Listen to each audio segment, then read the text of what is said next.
Hello दोस्तों, मैं नीतू आपका स्वागत करती हूँ आपके अपने channel UGC net self study में। तो ये हिंदी भाषा से संबंधित महत्वपूर्ण हम लोग प्रश्न कर रहे हैं, जिसमें मैंने 2 पार्ट डाला हुआ है ऑलरेडी, और ये तीसरा पार्ट है जिसमें 50 प्रश्न करने वाले हैं। मोस्ट इम्पॉर्टेंट प्रश्न जो कि एग्ज़ाम में पूछे जाने के चांस हैं, और ये प्रश्न कई एग्ज़ामों में पूछे भी गए हैं। तो चलिए देखते हैं। आज का पहला प्रश्न जो है क्या है कि डॉक्टर राधाकृष्ण की अध्यक्षता में लिपि सुधार समिति का गठन कब किया गया।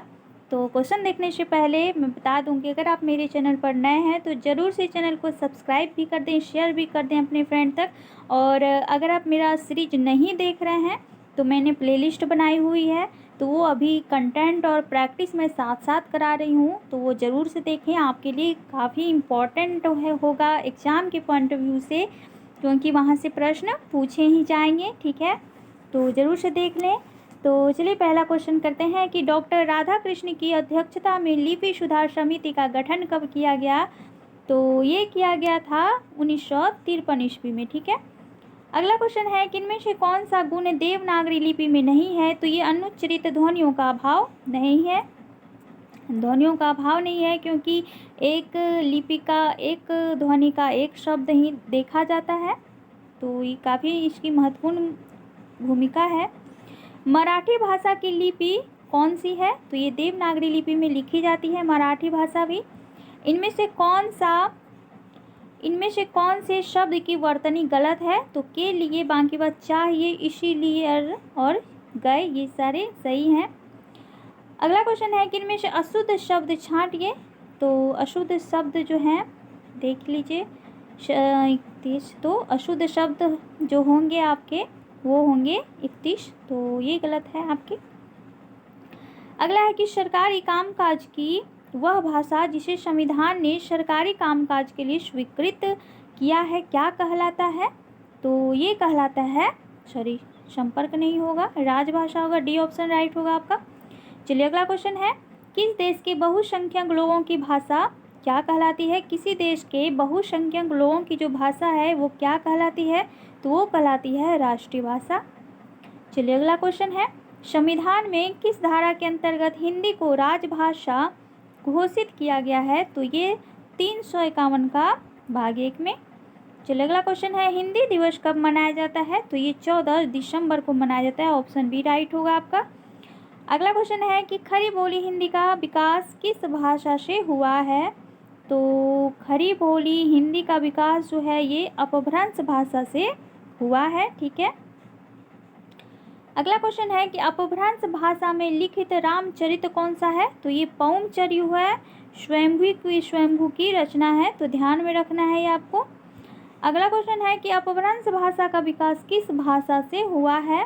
तो अपभ्रंश का जो विकास है ये पाली से हुआ है। देखिए यहाँ पे संस्कृत जो है, संस्कृत यहाँ पे 2 हुआ, एक वैदिक संस्कृत हुई, ठीक है, वैदिक और एक लौकिक। ठीक है, एक वैदिक संस्कृत और एक लौकिक संस्कृत।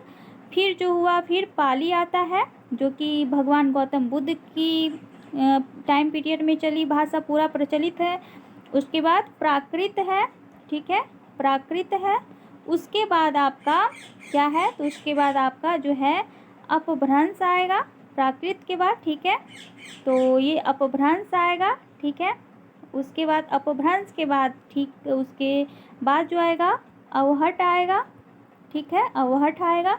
तो इस तरह जो है उसके बाद आधुनिक हिंदी का आपका खड़ी बोली का जन्म होता है। तो देख लिया आप लोग। चलिए अगला क्वेश्चन है कि इनमें से हिंदी का प्रथम प्रचारक कौन है। तो प्रथम प्रचारक जो होंगे वो स्वामी दयानंद सरस्वती जी हैं। अगला क्वेश्चन है कि कौरवी का दूसरा नाम क्या है। तो कौरवी का अन्य नाम जो है वो खड़ी बोली है। अगला क्वेश्चन है, ब्रजभाषा का विकास किस अपभ्रंश से हुआ है। तो ये शौरसेनी से हुआ है। शौरसेनी से जो है खड़ी बोली का उद्भव हुआ है, और खड़ी बोली शौरसेनी में 5 भाषाएं आपका विकसित हुआ है, तो ध्यान रखना है। खड़ी बोली का दूसरा नाम क्या है। तो बी ऑप्शन कौरवी है। अगला है कि आचार्य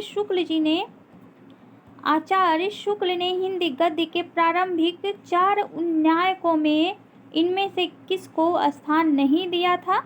तो ये शिव प्रसाद सितारे हिंद नहीं थे, बाकी ये तीनों को उन्होंने स्थान दिया था। मुंशी इंसा अल्लाह खां, सदल मिश्र और लल्लू लाल जी को स्थान दिया था।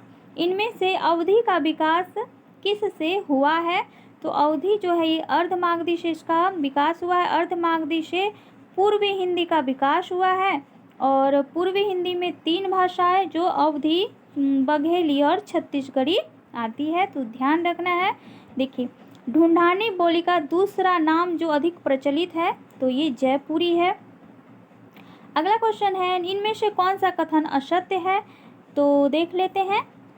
बोली का क्षेत्र भाषा से बड़ा होता है, ये कथन असत्य है, क्योंकि बोली छोटा दायरे में है और भाषा जो है, भाषा का क्षेत्र बड़े दायरे में है। बोली जो है सीमित क्षेत्र में बोली जाती है, सही है। हिंदी साहित्य के अंतर्गत सभी बोलियों का साहित्य है, सही है। और मानक हिंदी का विकास खड़ी बोली से हुआ है, तो ये भी सही है। चलिए अगला क्वेश्चन है, अपभ्रंश में भाषिक एवं व्याकरणिक रूप का विवेचन किसने किया है? तो ये हेमचंद्र ने किया है। अगला क्वेश्चन है कि इनमें से कौन सा जोड़ा ठीक नहीं है? तो देखते हैं। राम प्रसाद निरंजनी का भाषा युग वशिष्ठ बिल्कुल सही है। सदल मिश्र का नासिकेतोपाख्यान बिल्कुल सही है। मुंशी सदा शुक्लाल का रानी केतकी की कहानी नहीं, मुंशी सदा शुक्लाल का नहीं होगा, ये गलत होगा आपका, ये गलत है, क्योंकि ये रानी केतकी की कहानी का जो है इंसालना खां का है। बाकी बात लल्लू लाल का प्रेम सागर सही है, तो सी ऑप्शन आपका राइट होगा यहाँ पे। चलिए अगला क्वेश्चन है कि दक्षिण भारत हिंदी प्रचार सभा की स्थापना किसने की है? तो ये महात्मा गांधी ने की है, वर्धा में 1936 ईस्वी में। अगला क्वेश्चन है कि इन गामन में छोर इनके पिहरे, तो यह किस बोली का शब्द है? तो ये जो पंक्ति है ये अवधी बोली की है। अगला क्वेश्चन है कि इनमें से कौन सा मेल उचित नहीं है? तो देख लेते हैं। व्रज भाषा खड़ी बोली में आएगी, अवधी बघेली आएगी, मारवाड़ी छत्तीसगढ़ी भोजपुरी मैथिली, तो सी ऑप्शन आपका नहीं होगा, बाकी बात सभी आपका सही है। चलिए अगला क्वेश्चन है, इनमें से हिंदी का एक रूप क्या नहीं है? तो हिंदी को रेखता से भी संबंधित है, हिंदुस्तानी भी बोला जाता है, उर्दू से भी संबंधित है, कोंकणी नहीं होगा क्योंकि कोंकणी एक भाषा है, तो ध्यान रखना है। राजभाषा आयोग का गठन कब हुआ था? तो ये जो गठन है ये गठन हुआ था 1955 ईस्वी में। 1955 76 नहीं, क्या पूछ रहा है? राजभाषा आयोग का गठन 1955 ईस्वी में हुआ था। चलिए अगला क्वेश्चन है, राजभाषा अधिनियम कब निर्मित हुआ था? तो ये 1976 है। बाकी बात राजभाषा जो यहाँ पे ये क्वेश्चन जो देख लीजिए, राजभाषा आयोग का गठन अगर पूछा जाए तो ये 1955 होगा, ठीक है। और राजभाषा अधिनियम कब निर्मित हुआ था, कब पारित हुआ था? तो ये 1976 होगा, तो ध्यान रखना है। राजभाषा अधिनियम के अनुसार इनमें से खास श्रेणी के अंतर्गत कौन सा राज्य नहीं आता? तो कौन सा राज्य नहीं आता? तो यहाँ पे हिमाचल प्रदेश नहीं आएगा, बाकी बात पंजाब, गुजरात और महाराष्ट्र आएगा। अगला क्वेश्चन है कि इनमें से किस भाषा में संस्कृत के तत्सम शब्दों का प्रयोग सबसे कम होता है? तो तत्सम शब्दों का प्रयोग जो है हिंदुस्तानी में सबसे कम होता है।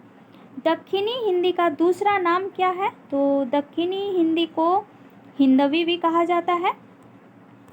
अगला क्वेश्चन है कि भरतेश्वर बाहुबली रास नामक रचना के रचयिता कौन है? तो कौन है? तो शालिभद्र सूरी हैं, बी ऑप्शन आपका राइट होगा।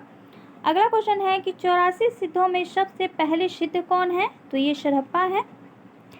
अगला क्वेश्चन होगा कि आज ही गाय चरावनु गई पंक्ति जो है किसकी है?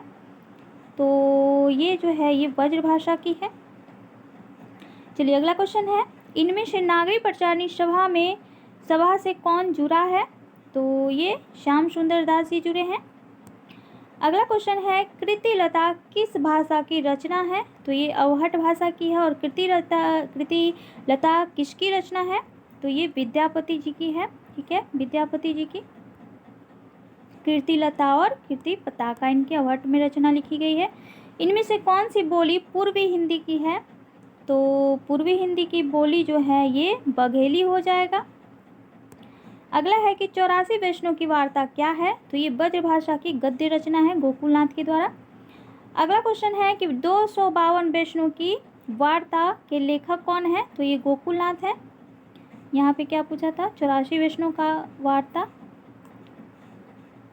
तो ये भी इन्हीं के हैं। अष्टयाम के रचयिता कौन है, तो ये नाभादास है। अगला क्वेश्चन है कि आर्य समाज की स्थापना कहाँ हुई थी, तो आर्य समाज की स्थापना जो है ये बम्बई में हुई थी। अगला क्वेश्चन है इनमें से कौन सा सुमेलित नहीं है, तो कौन से सुमेलित नहीं है, आर्य समाज, दयानंद सरस्वती, ब्रह्मा समाज, राजा राम मोहन राय, प्रार्थना समाज, एनी बेसेंट, ये सुमेलित नहीं है। बाकी बात रामकृष्ण मिशन, विवेकानंद सुमेलित है। अगला क्वेश्चन है इनमें से क्या ठीक नहीं है, तो मैथिली बिहारी हिंदी से संबंधित है, मारवाड़ी राजस्थानी से सम्मिलित है, बुंदेली पूर्वी हिंदी से संबंधित है, कन्नौजी पश्चिमी नहीं, यहाँ पे सी ऑप्शन आपका राइट होगा। बुंदेली जो है ये पश्चिमी हिंदी से संबंधित है, ठीक है, पूर्वी हिंदी से संबंधित नहीं है, तो सी ऑप्शन आपका राइट होगा। अगला क्वेश्चन देखते हैं कि उत्तम पुरुष में एक वचन का सर्वनाम हो किस बोली का सूचक है, तो किस बोली का सूचक है, हों, तो ये कन्नौजी का होगा। अगला क्वेश्चन है कि इस समय हिंदी क्षेत्र के अंतर्गत कितने प्रदेश हैं, तो हिंदी क्षेत्र के अंतर्गत 10 प्रदेश हैं। अगला क्वेश्चन है कि भूतकाल के कितने भेद हैं, तो भूतकाल के 6 भेद हैं। चलिए अगला क्वेश्चन है सही मेल कौन सा है, तो कन्नौजी इटावा में बोली जाती है, ब्रजभाषा हाथरस, भोजपुरी लखनऊ, बुंदेली झांसी, तो भोजपुरी लखनऊ नहीं होगा, तो डी सी ऑप्शन आपका राइट होगा। रामायण किस भाषा में रचित है, तो ये संस्कृत में रचित है, और रामचरितमानस जो है वो आपका अवधी में रचित है। पाली किस धर्म की भाषा है, तो पाली जो है ये बौद्ध धर्म की भाषा है, और जैन धर्म की भाषा जो है वो प्राकृत है, ठीक है, प्राकृत है। अगला क्वेश्चन और आज का लास्ट क्वेश्चन देखते हैं। अपभ्रंश काल में बोलचाल की भाषा का नाम क्या था, तो अपभ्रंश काल में पूछा जा रहा है, तो ये देश भाषा था। तो इस तरह आज हम लोगों ने टोटल 50 क्वेश्चन किया है, बहुत ही कम टाइम में, और बहुत ही इम्पोर्टेंट क्वेश्चन है ये, आपके एग्ज़ाम में पूछे जाने वाले, तो आप ज़रूर से देखें। और मैं इसी तरह के मॉक टेस्ट भी करवाती रहूँगी जो कि आपके लिए काफ़ी इम्पोर्टेंट है। और मैं एक सीरीज जल्द ही शुरू करने वाली हूँ, मैं वो PDF बना रही हूँ, टाइम लग रहा है, लेकिन वो प्रैक्टिस सेट जो होगा वो आपके लिए काफ़ी इम्पोर्टेंट होगा एग्ज़ाम के पॉइंट ऑफ व्यू से, क्योंकि उसमें सारे विधाएं एक साथ में करवाने वाली हूँ, पूरे हिंदी साहित्य को एक साथ में करवाने वाली हूँ। तो 100 क्वेश्चन का प्रैक्टिस सेट होगा, तो ऐसे मैं 1000 2000 ऐसी सीरीज करवा दूंगी जो कि आपके एग्ज़ाम के लिए सफिशेंट होने वाला है।